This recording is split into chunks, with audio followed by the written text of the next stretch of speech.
Now we will see what are the two principles of biotechnology.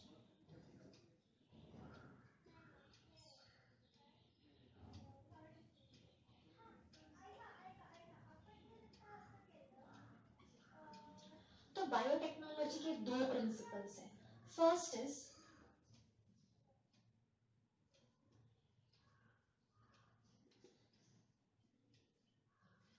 genetic engineering and the second is chemical engineering.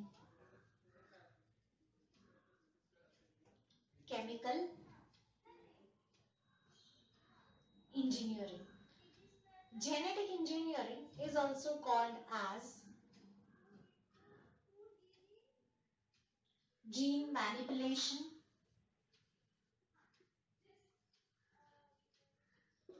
or it is also called as rDNA technology.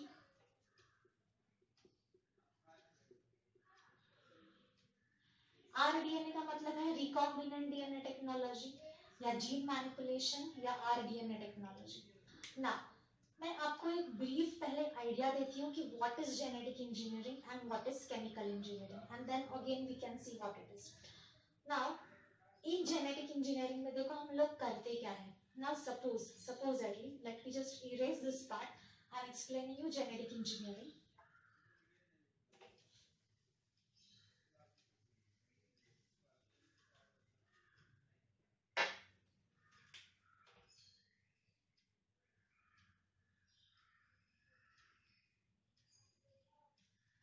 So genetic engineering में हम लोग करते क्या है. Now suppose I want the insulin protein to be produced on a large amount. समझो मुझे कोई insulin protein large amount में प्रोड्यूस करनी है तो पहले मैं क्या करूंगी. I will have to find out the cell जिसमें से मुझे इंसुलिन जीन निकालनी है. So first I have a cell with me. तो मेरे पास ये सेल है. इस सेल में डीएनए है. ओके. और इस डीएनए में मेरा इंसुलिन जीन है. ध्यान से सुनिए. मुझे इस इंसुलिन जीन से इंसुलिन प्रोटीन का प्रोडक्शन तैयार करना है. प्रोडक्शन करना है मुझे इंसुलिन प्रोटीन का. तो पहले मैं क्या करूंगी. इस सेल से मुझे क्या करना पड़ेगा. I have to extract the DNA. तो मैं क्या करूंगी. डीएनए एक्सट्रैक्ट करूंगी.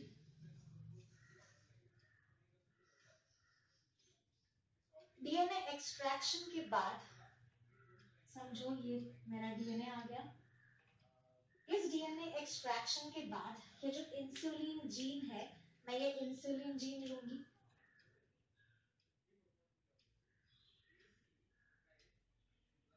यहाँ पे है मेरी insulin gene. I will take that insulin gene. Okay. अभी देखिए इस इंसुलिन जीन को मुझे एक्सप्रेस करना है. एक्सप्रेस करना है मतलब क्या करना है. Production of a protein is the result of expression of gene, right? So gene अगर एक्सप्रेस होगी तभी मेरा प्रोटीन बनेगा. नाउ इस इंसुलिन जीन को मुझे बहुत सारे कॉपीज बनाने पड़ेंगे बिकॉज मुझे बहुत सारा इंसुलिन चाहिए. तो मैं क्या करूंगी. इसको अभी एक वेक्टर से उसको लाइगेट करूंगी. लाइगेट करूंगी मतलब ज्वाइन करूंगी. So I will take a plasmid.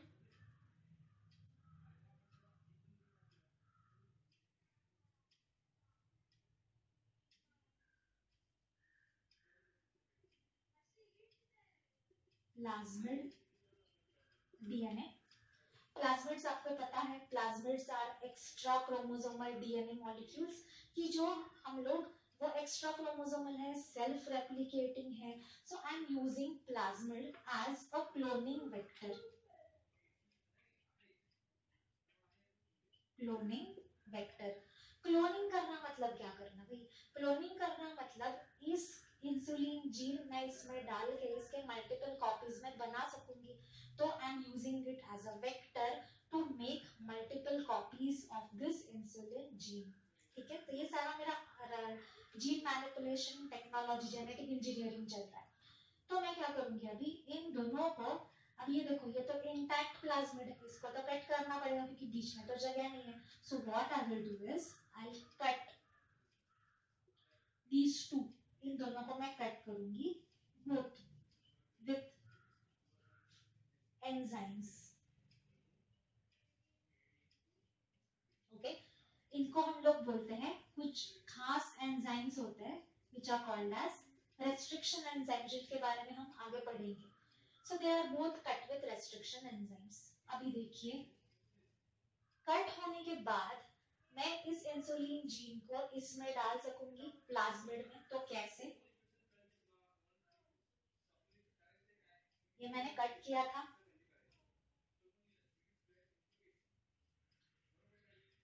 अभी मेरा insulin gene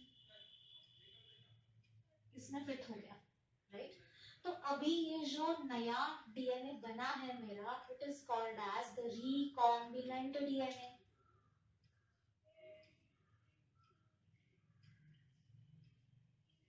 recombinant DNA, recombinant क्यों? क्योंकि ये जीन है मेरी, वो कौन सी जीन है? इंसुलिन जीन है. और ये जो वेक्टर है वो प्लाज्मिड है.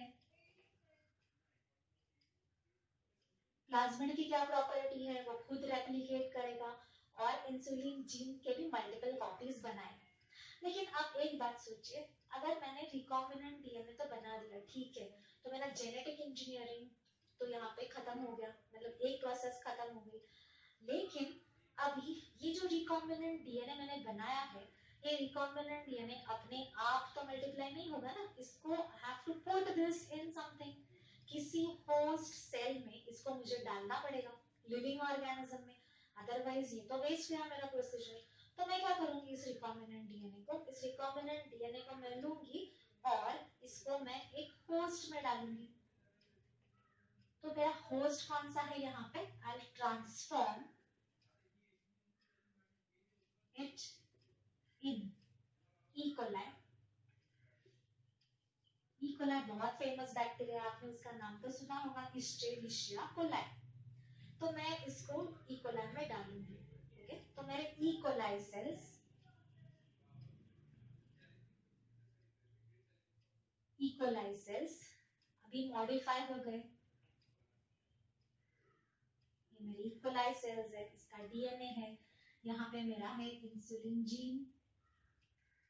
ऑलराइट, तो अभी क्या होगा देखिए, ये ई कोलाई सेल्स मैंने बनाए, मतलब इसमें ये डीएनए मैंने डाल दिया. अभी ये जो माइक्रो ऑर्गेनिजम्स बने मेरे, दीज आर कॉल्ड एज जेमोस. जेमोस मतलब क्या? Genetically modified organisms. क्योंकि ये अभी इनका फिनोटाइप भी मैंने चेंज किया है. फिनोटाइप मतलब क्या? They are now going to produce insulin, right? तो इनका फिनोटाइप भी चेंज हो गया, ये जेनेटिकली मॉडिफाई हो गए, क्योंकि मैंने इसमें एक नया डीएनए डाला है जो इसमें पहले नहीं था. क्या डाला है मैंने? इंसुलिन जीन डाला, तो ये जेनेटिकली मॉडिफाई हो गया.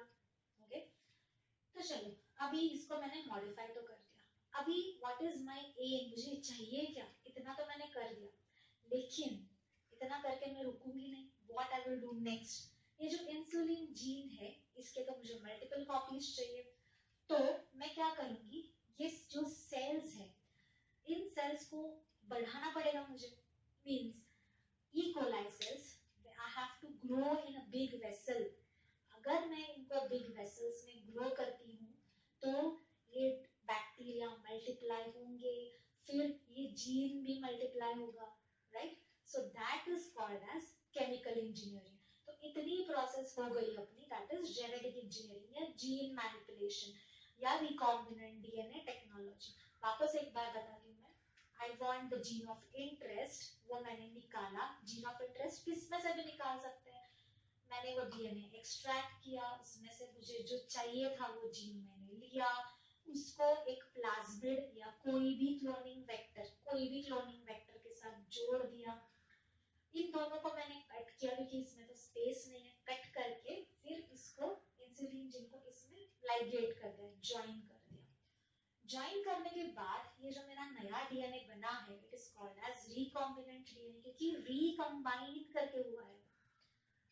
अभी इसको ऐसा तो मैं छोड़ नहीं सकती, क्योंकि मुझे मल्टीपल कॉपीज चाहिए इसके, तो I will transform it in E coli. Transform करूंगी मतलब इसको मैं इकोलाई में डालूंगी। इकोलाई एक बहुत फेमस बैक्टीरिया है जिसमें सब एक्सपेरिमेंट्स किए जाते हैं। तो इसको मैं इकोलाई में डालूंगी। जब इकोलाई मल्टीप्लाई होगा तो उसके बहुत सारे कॉपीज बनेंगे, राइट। लेकिन व्हाट इज माय एम, इतना करके तो मैं छोड़ूंगी नहीं, बिकॉज कुछ फायदा ही नहीं होगा। इस जीन को क्या करना पड़ेगा, अब सोचिए तब तक, what we have to do with this insulin gene. ये जो इंसुलिन जीन था, जो हमने अभी इकोलाई में, इकोलाई जब मल्टीप्लाई होगा तो उसके मल्टीपल कॉपीज बनेंगे, तो इंसुलिन जीन को भी एक्सप्रेस करना है, तभी तो मेरा प्रोटीन आएगा। तो next step is chemical engineering.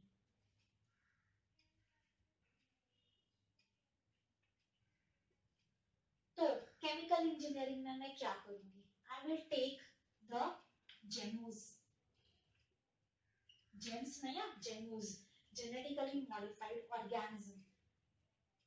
यहाँ पे मेरे ऑर्गेनिज्म कौन से हैं, E coli having insulin gene, these genos, इसको मैं क्या करूंगी, I will grow in a nutrient rich medium,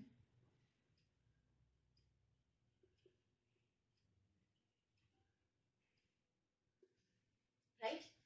These E. coli will double in number, they will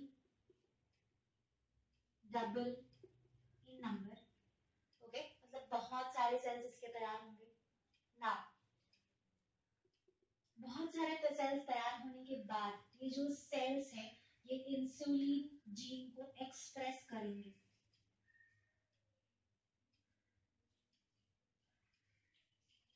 insulin gene will be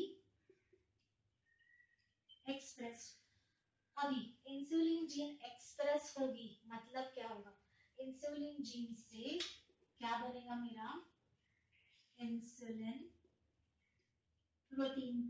तो फाइनली मैं यहाँ तक तो आ गई कि इंसुलिन प्रोटीन तो मुझे मिला, बट क्या मैं ये इंसुलिन प्रोटीन ऐसे ही यूज कर सकती हूँ, no, I need to purify this. तो मेरा नेक्स्ट स्टेप क्या रहेगा, इंसुलिन प्रोटीन एक बार मुझे मिल गया तो I need to purify it, purify करके उसको अच्छे से बॉटल्स में पैक करके, it we need to package this and then we need to market. Okay, तो ये सारी प्रोसेस होती है इन बायोटेक्नोलॉजी। बहुत बहुत बार ये बात आपको समझ में नहीं आती कि हम लोग जीन का करते क्या है। रिकॉम्बिनेंट डीएनए तो बनाया, केमिकल इंजीनियरिंग में क्या करते हैं, तो वो जो सेल्स है उनको ग्रो करते हैं, वो जो जीन है वो जीन एक्सप्रेस होनी चाहिए। अगर जीन एक्सप्रेस नहीं होती तो सारा एक्सपेरिमेंट तो वेस्ट है अपना। So we need to express the gene ताकि वो प्रोटीन बने, फिर उसके बाद उसको उसको प्यूरिफाई करे और पैकेज करे और फिर उसको मार्केट में लेकर आए। तो ये सारी प्रोसीजर है। These two processes are involved in biotechnology, right? तो अभी हम लोगों को ये देखना है कि इसमें इस प्रोसीजर में यूज किए जाने वाले एंजाइम्स कौन से हैं, प्लाज्मिड्स क्या है, उसके क्या प्रॉपर्टीज है, हम लोग वो सब किस तरह से वो इंसुलिन जीन जो मैंने आपको एग्जांपल बताया वो किस तरह से हम लोग उस प्लाज्मिड में डाल सकते हैं।